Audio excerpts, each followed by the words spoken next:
অবশেষে আশঙ্কাটাই সত্যি হলো।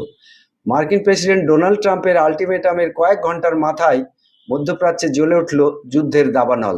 যুক্তরাষ্ট্রের বিমান হামলার জবাবে এবার পেন্টাগনকে স্তব্ধ করে দিয়ে পাল্টা হামলা চালায় ইরান। 10 জুন গভীর রাতে পারস্য উপসাগর ও হরমুজ প্রণালীতে থাকা মার্কিন নৌবাহিনীর যুদ্ধজাহাজ লক্ষ্য করে ঝাঁকে ঝাঁকে হাইপারসনিক ক্ষেপণাস্ত্র ও সুইসাইড ড্রোন ছুড়েছে ইরানি রেভলিউশনারি গার্ড IRGC। তেহরান স্পষ্ট জানিয়ে দিয়েছে এটি কেবল শুরু। মার্কিন আগ্রাসন বন্ধ না হলে মধ্যপ্রাচ্যে থাকা আমেরিকার সব সামরিক ঘাঁটি ধূলিসাৎ করে দেওয়া হবে। এই মুখোমুখি সংঘাতের খবরে বিশ্বজুড়ে জ্বালানি তেলের দাম এক রাতেই 20% বেড়ে গেছে, যা বাংলাদেশের অর্থনীতিতেও বড় ধাক্কা দিতে যাচ্ছে। কেন এই খবরটি এখন সুপার ট্রেন্ডিং? সরাসরি যুদ্ধ।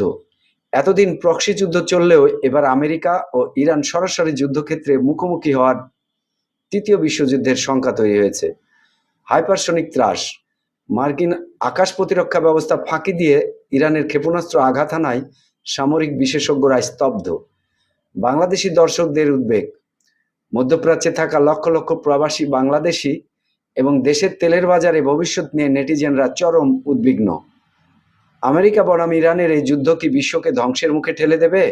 কার অবস্থান সঠিক বলে আপনি মনে করেন? কমেন্টে জানান। সাইদুর রহমান, আন্তর্জাতিক ডেস্ক, নবরূপ টিভি।